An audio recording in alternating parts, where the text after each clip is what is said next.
રાજ્યમાં હાલ ચોમાસાનો વરસાદ ખેંચાઈ રહ્યો છે ત્યારે હવામાન નિષ્ણાંત અંબાલાલ પટેલના અનુમાન મુજબ વેસ્ટર્ન ડિસ્ટર્બન્સ, સૂકા પવનો અને દરિયામાં સિસ્ટમનો બનતા હાલ રાજ્યમાં વરસાદ ખેંચાયો છે। જો કે આગામી 2-3 દિવસમાં બંગાળના ઉપસાગરમાં લો પ્રેશર બનવાની શક્યતા છે। આ જ ડીપ ડિપ્રેશનને લીધે જુલાઈની શરૂઆતમાં સારો વરસાદ વરસી શકે છે। અંબાલાલ પટેલના અનુમાન મુજબ 7મી જુલાઈ સુધીમાં ઉત્તર ગુજરાત, મધ્ય ગુજરાત અને દક્ષિણ ગુજરાતમાં ભારેથી અતિભારે વરસાદ વરસી શકે છે। 7મી જુલાઈથી 11મી જુલાઈ વચ્ચે તો ભારે વરસાદને પગલે પૂર જેવી સ્થિતિનું નિર્માણ થઈ શકે છે।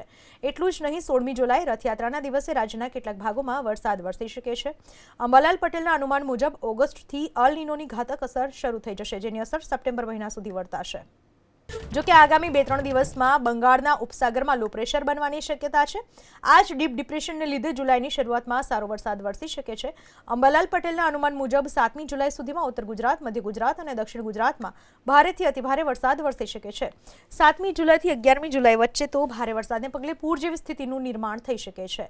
એટલું જ નહીં, 16મી જુલાઈ રથયાત્રાના દિવસે રાજ્યના કેટલાક ભાગોમાં વરસાદ વરસી શકે છે। અંબાલાલ પટેલના અનુમાન મુજબ ઓગસ્ટથી અલ નીનોની ઘાતક અસર શરૂ થઈ જશે, જેની અસર સપ્ટેમ્બર મહિના સુધી વર્તાશે।